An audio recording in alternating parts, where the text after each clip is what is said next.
una imagen que yo creo que está un poco enturbiada por la opinión que tenéis de las farmacias, ¿vale? De que realmente los medicamentos no vienen realmente del laboratorio, ¿vale? Sino que el origen ha sido otro. Lo primero que os quiero preguntar, cuando veis esta imagen, ¿qué es lo primero que os viene a la cabeza? Bueno, vale, son pastillas amarillas muy bonitas, vale, perfecto. Pero, ¿de dónde han salido esas pastillas? La química. De la química. Bueno, pues en parte es cierto porque los medicamentos se fabrican en laboratorios, pero muchos de ellos no han salido directamente de un laboratorio, sino que se han generado en otro laboratorio bastante más amplio y sin nuestra ayuda y sin pensar en ellos, ¿vale? El origen de los medicamentos está estrechamente ligado a la evolución del hombre, ¿vale? A lo mejor parece un poco raro esta comparación, pero os voy a poner un ejemplo. Aquí tenemos a Pedro, ¿vale? Pedro, el conocimiento que tiene diario no lo ha leído en ningún libro, no lo ha leído en ningún lado. Él, su conocimiento se basa en dos cosas. La primera es la observación. ¿Pedro qué observa? Pues si él ve animales que comen unas plantas, pues las va a comer él. Si ve que las evitan, pues las evitará. Otro método de adquirir conocimiento, prueba y error. Pues tengo un compañero que se come unas bayas, se ha muerto, pobrecito. Bueno, pues ya sé, mala suerte, error. Ya sé que no tengo que comerla. Vale, pues prueba y error, perfecto.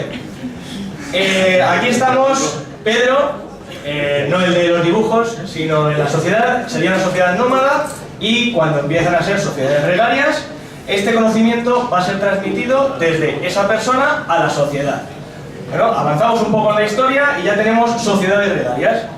¿Qué pasa? Que en estas sociedades el conocimiento de los medicamentos, de los remedios para curar, está envuelto un poco en un halo de magia y religión. ¿Por qué? Porque en ese momento no se asocia que la enfermedad esté relacionada con algo, sino más bien con el castigo de alguien, ¿no? Con el castigo divino, porque hoy, madre mía, ¿qué habremos hecho para merecer esto, verdad? Entonces, los remedios que se utilizan, estas poblaciones, provienen de organismos vivos o minerales. Pueden ser pues, desde vegetales, hongos, animales, ¿vale? Y minerales puede ser, por ejemplo, el talco, es algo utilizado ampliamente. Como veis, el desarrollo de la historia del hombre es bastante amplia. La mayor cantidad de conocimiento sobre los diferentes remedios que ha utilizado el hombre proviene de la Edad Antigua. De la Edad Antigua, desde las culturas de Mesopotamia hasta lo más reciente, los árabes. ¿A qué se dedicaron estas culturas? Pues a recopilar en libros todo el conocimiento para poder utilizarlo. De hecho, muchos de ellos todavía se siguen utilizando e intentando descifrar qué querían decir. Algo muy importante, porque creo que todo el mundo ha ido a un herbolario y ha comprado algo que le dicen que es una planta medicinal, ¿verdad? Nadie ha ido al herbolario. Vale, muy bien. Mejor, ir a las farmacias, por favor. Bueno, pues es muy importante diferenciar tres conceptos: lo que es una planta medicinal, una droga y un principio activo, ¿vale? La planta medicinal es aquel vegetal que va a contener, tanto en uno o más órganos, ya sea la corteza, la raíz, las hojas, ¿vale? Sustancias activas que van a poder ser utilizadas. ¿Qué es la droga? Pues la parte de ese vegetal o de origen biológico, en este caso también puede ser un animal, ¿vale? Que va a ser utilizado directamente para fabricar otras cosas. Y el principio activo. El principio activo es el compuesto que realmente ejerce el efecto. Ahora os pregunto, ¿alguien toma drogas? Por ahí detrás. Vale, os voy a poner un ejemplo. ¿Quién toma café? Vale, pocos me parece. Vale, mucho café, perfecto. Vale, pues ahora por favor intentad, según lo que os he dicho, el café ¿Dónde lo meteríais? ¿Planta medicinal, droga o principio activo? Droga. El café es droga. Vale, perfecto. Vale. Ya decimos que todos tomamos droga. Vale, pues la taza que nos estamos tomando de café es una infusión de la droga para tomarnos el principio activo. ¿Bien o no? Vale. ¿Por qué? Porque, ¿qué es la planta medicinal? La planta del café. ¿Por qué? Porque de ella se obtiene en este caso la droga, que son las semillas de café. ¿Vale? ¿Y qué es el principio activo? Pues no es la infusión, sino la cafeína que nos tomamos al infusionar este grano de café. ¿Vale? Algo, como os he dicho, la historia de la medicina, bueno, del desarrollo de medicamentos está ligado a la evolución del hombre. Este es un esquema, un eje temporal sobre el aumento de población en función de los años. Hasta la revolución industrial, más o menos segunda mitad del siglo XVIII, el crecimiento de la población es bastante constante, ¿vale? Bastante homogéneo, y es el crecimiento es a expensas de pues, si hay epidemias, si hay recursos, si hay migraciones.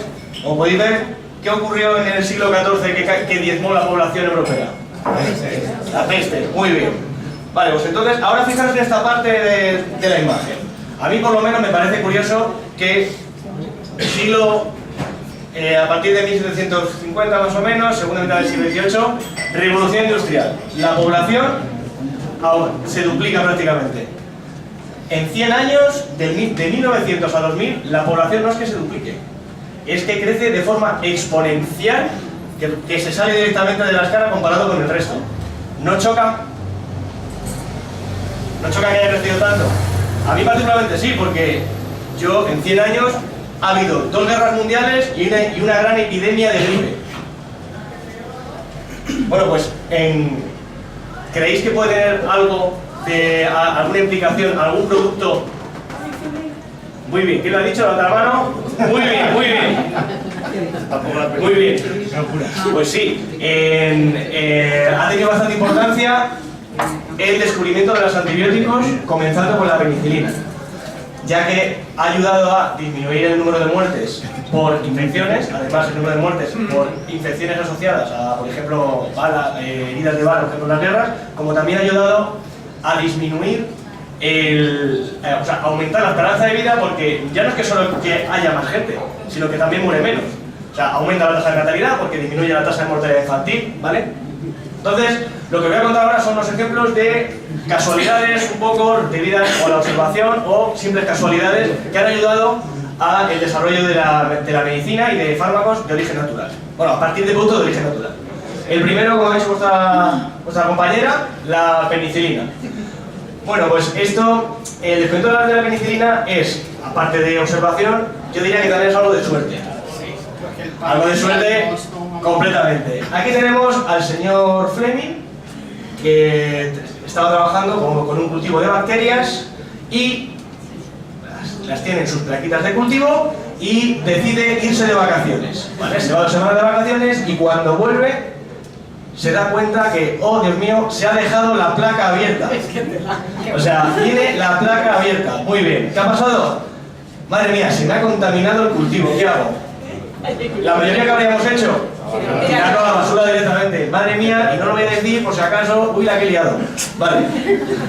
Pues lo que hizo fue que lo que descubrió es que el hongo que había crecido en las placas de cultivo era un penicillium, ¿vale? Un hongo que está presente en el aire y el cual lo que había procedido es que donde había crecido no habían crecido las bacterias. Vale, ¿y esto a qué se debe? A que este hongo liberaba al medio la penicilina. Pues mira, fíjate que por suerte o por desgracia, suerte para nosotros, desgracia para él, aunque luego recibió el premio Nobel. Así como que no quiere decirlo, vale. Pues todos los descubrimientos muchas veces van seguidos de casualidades o de ayuda a otras personas. Voy a contar el caso de una persona que ayudó a que la penicilina sirviera y que la producción fuera, que el rendimiento fuera bueno. Os presento a Mary, ¿vale?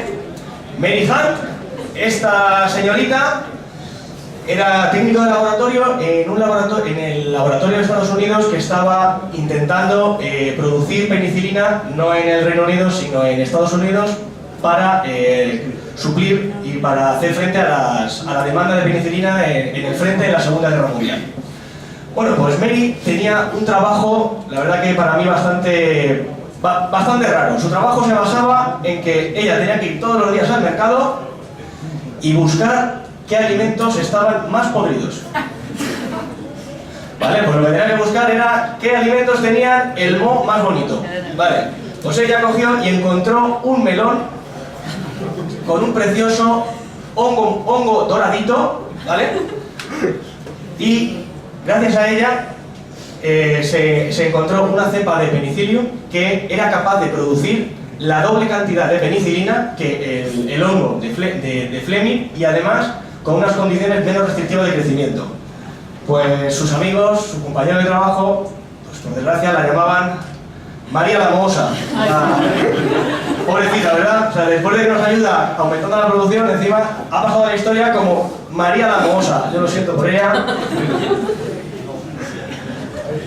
Bueno, pues siguiendo con el mundo pequeño, una de las toxinas más mortales que existen, la toxina botulínica, supongo que os sonará de alguna vez habéis tenido en casa una lata hinchada como un globo y que la abres y te revienta, ¿no?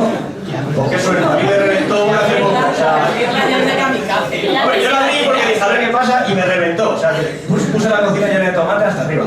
Vale, pues a pesar de que es una de las toxinas más mortíferas que existe, tiene utilidad en clínica, porque una cosa importante, el efecto depende mucho de la dosis. Bueno, pues a alguien se le ocurrió que ya que esta bacteria producía parálisis flácida, o sea, te produce una parálisis, pero realmente no estás contraído, estás un poco ahí que la cosa. Vale, pues entonces se empezó a utilizar en el año 77. ¿Para qué? Pues para curar el estrabismo. Te la inyectan en el músculo del ojo y por lo menos no tienes un ojo a la bartola. ¿Vale? ¿Para qué se utiliza más? Fundamental. Hay otro uso que la verdad que se usa bastante y con buen resultado.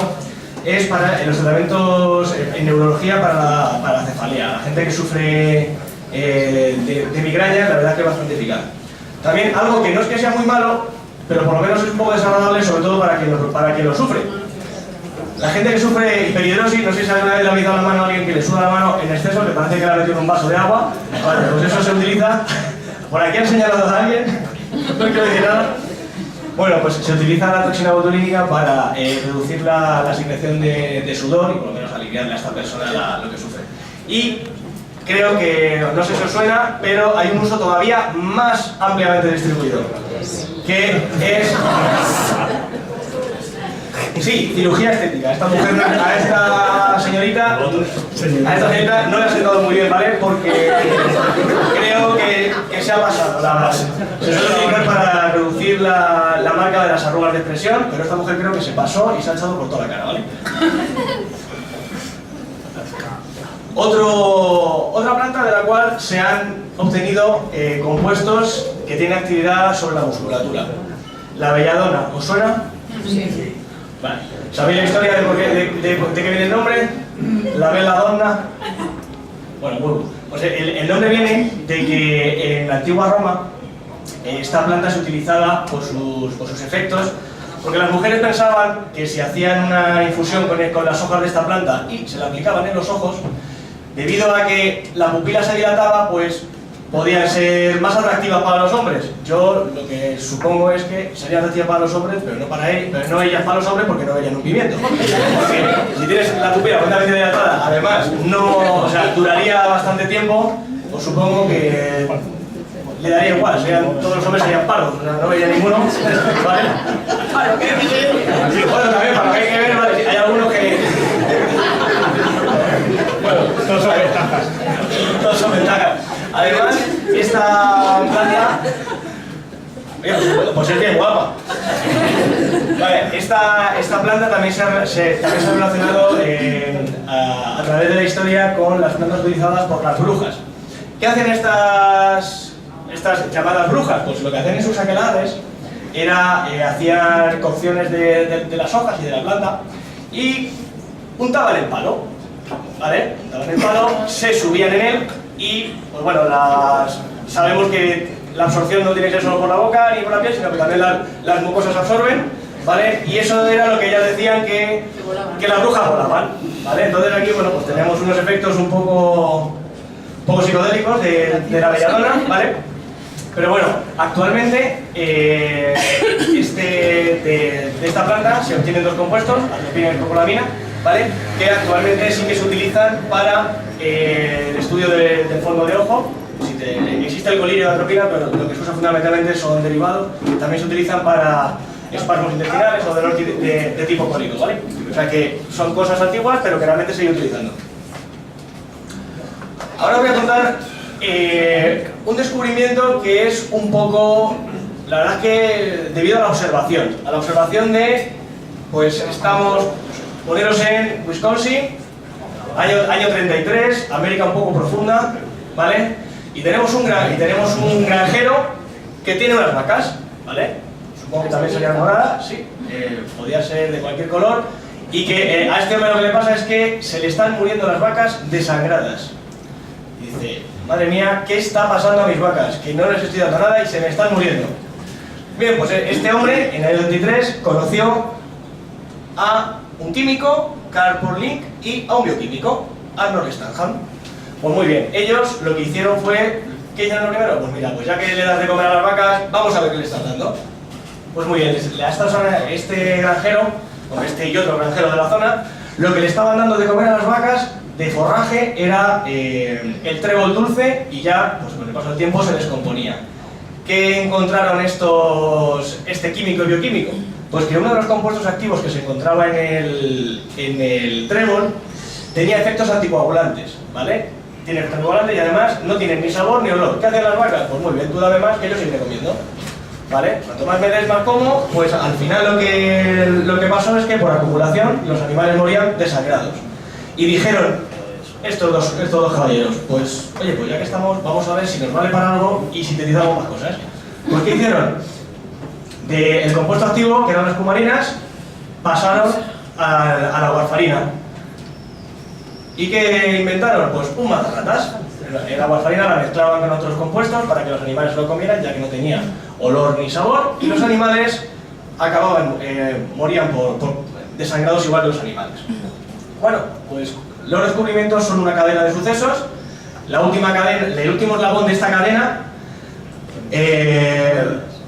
hay que agradecérselo a un pobre hombre, a un pobre soldado de la Armada de Estados Unidos, el cual estaba bastante apenado y no tuvo nada más que la maravillosa idea de intentar suicidarse tomando matarratas. Muy rico, bueno, si no sabía nada, pues no sé cómo lo echaría. Pero bueno, sí, lo tomó y... ¿Pero qué pasó? Que por desgracia para él, porque no consiguió su objetivo, pero suerte para nosotros, el hombre no murió. Y además se recuperó de forma como si no hubiese tomado nada. Pues esto lo que hizo es que estos compuestos pasaran a empezar a estudiarse en humanos, ¿vale? Y de hecho, uno de los... ¿Conocéis a alguien que tome Sintrón? Los abuelos. Los abuelos. Bueno, los abuelos toman el Sintrón, pero, ojo, no quiere decir que le estemos dando matarratas, ¿vale? De hecho, a los abuelos, todos los que tenéis familiares o conocidos que lo están tomando, saben que tienen que ir a controles rigurosos. Hoy te toca media pastilla, hoy te toca un cuarto, hoy te toca no sé qué, ¿vale? Porque hay que evitar esa acumulación para que tenga esos efectos de excesivo sangrado, ¿vale? Bueno, pues... dos cosas. Este fármaco se empezó a utilizar y uno de los primeros que empezó a tomarlo fue el presidente de Estados Unidos, Eisenhower. Imaginaros si a este presidente le están dando matarratas. O sea, dijeron, bueno, pues vamos a tratarle. Y el segundo, que este sí que lo tomó, pero como matarratas, fue Stalin. O sea, se dice que en la lengua es que lo mataron envenenándolo con matarratas. O sea, vamos, una maravilla. Los anticonceptivos. Bueno, la píldora anticonceptiva, uno de los fármacos más importantes del siglo XX. Ha ayudado a control de la natalidad, decisiones de que ahora sí, ahora no, ahora tengo familia, ahora no. Vale. Bueno, pues en los años 30 este medicamento era carísimo, carísimo. O sea, solamente se lo podían permitir pues, gente con bastante dinero. Pues aquí tenemos a un señor, Russell Marker, que era un químico de la Universidad de Pensilvania, que dijo, ¿y por qué voy a estar sintetizándolo en el laboratorio con lo tedioso que es, el tiempo que me lleva y sobre todo lo caro que me sale? Pues bueno, voy a ver si lo puedo obtener de otra fuente que sea pues, algo más barata. Empezó a buscar y pues de un sitio que no sé si lo esperaréis, pero yo me sorprendió. Una, dos... De las batatas. A mí me sorprendió que una de las principales fuentes de precursores para la síntesis de progesterona fuera un compuesto de las batatas. O sea, la diogenina, ¿vale? Pues este hombre intentó buscar financiación en Estados Unidos y le dijeron: tú estás loco, hombre, ¿cómo vas a hacer esto a partir de batatas? Tú estás chalado, hombre. Tenemos aquí un negocio montado que alucinas, sintetizando a nosotros. Bueno, pues el hombre dijo: ¿dónde hay batatas? ¿Dónde puedo ir? Que me salgan baratillas. Pues cogió y dijo: ¿dónde me voy? Pues me voy a México. Me voy a Centroamérica, y cuando llegó a México montó una empresa y dijo: vale, pues quiero comprar batatas. Pues el señor Nicolás de Proceso se compró 10 toneladas. Dijo: venga, 10 toneladas de batatas. Pues muy bien. Bueno, de esas 10 toneladas lo que obtuvo fue 2 kilos de progesterona ya después de todo el proceso de síntesis. Es importante porque en ese momento el precio de la progesterona de esos 20 kilos le habrían reportado $160.000 de beneficios en los años 30, ¿vale? En los años 30 fue la Gran Depresión de Estados Unidos, o sea que le habría dado bastante dinero. Esto lo que hizo fue que el precio de la progesterona bajara del 80 dólares el gramo a $1 el gramo. O sea, imaginaros la reducción, y eso además lo que ayudó fue a que el acceso fuera mucho más fácil para el resto de las personas, ya que, pues, hombre, todo el mundo no tiene en esa época $80 para comprarte una pastilla, ¿no? Y bueno, para finalizar, lo que me gustaría es que os quedarais con, sobre todo, varias ideas. La primera, que no es lo mismo una planta medicinal, una droga y un principio activo. Lo segundo, que los efectos beneficiosos se atribuyen a un principio activo, pero que en las plantas o las diferentes fuentes naturales no van a estar solo estos principios activos, sino que van a estar acompañados de otras sustancias que pueden ser beneficiosas o dañinas, ¿vale? Y que además hay que tener muy claro una cosa muy importante: la dualidad en la función de la dosis. ¿Por qué? Porque no es lo mismo tomar poco y que sea efectivo a tomar mucho y que al final sea tóxico. Si no, decís son las ratas. Muchas gracias.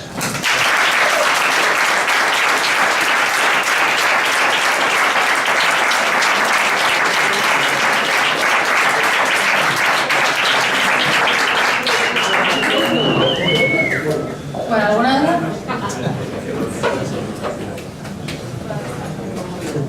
¿Una pregunta? ¿Alguna tiene que haber? Es farmacéutico, sabe mazo de drogas. Legales. Mira, ¿De verdad, nadie? ¿Hay principios activos que no vengan de animales o plantas? sí, por ejemplo, la penicilina viene de los hongos, o sea que no quiere decir que sea... Micro. Perdón.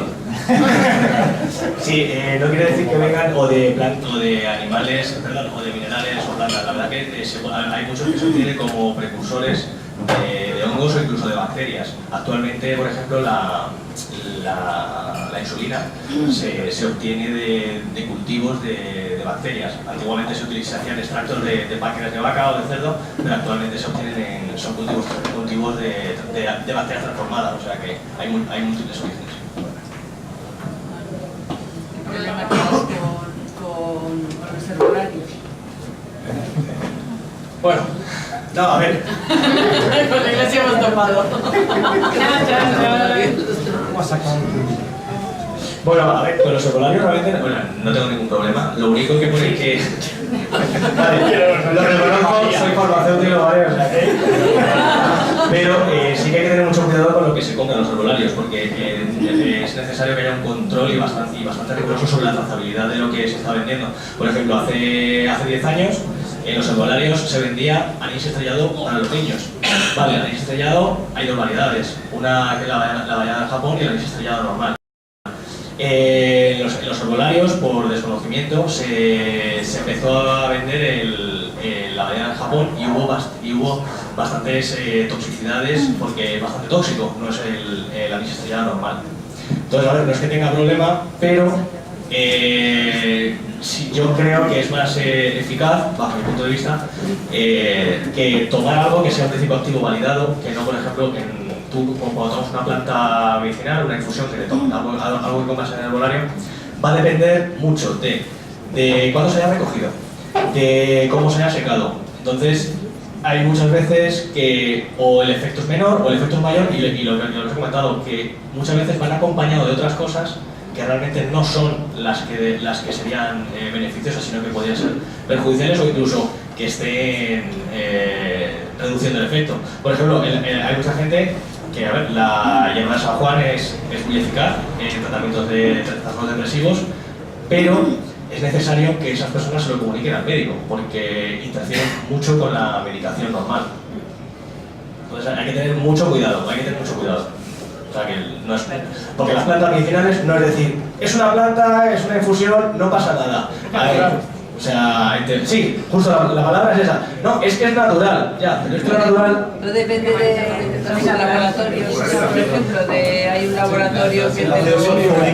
Claro, o sea, por ejemplo, un laboratorio que distribuye mucho plantas medicinales es Soy Natural. O sea, es estancialmente distribuido, pero yo sigo diciendo, o por lo menos, que hay que tener siempre mucha cautela con lo que se está tomando. ¿Más preguntas? ¿Algo por ahí detrás?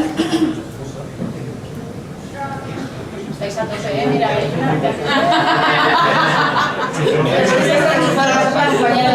Es que me he traído medio para el grupo, ¿vale?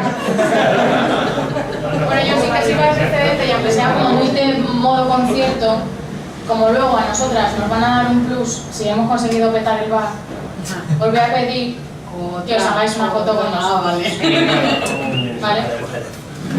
Así que no vamos a tomar. Os ponéis como si esto fuera un concierto, ¿vale? Os ponéis, poneros delante.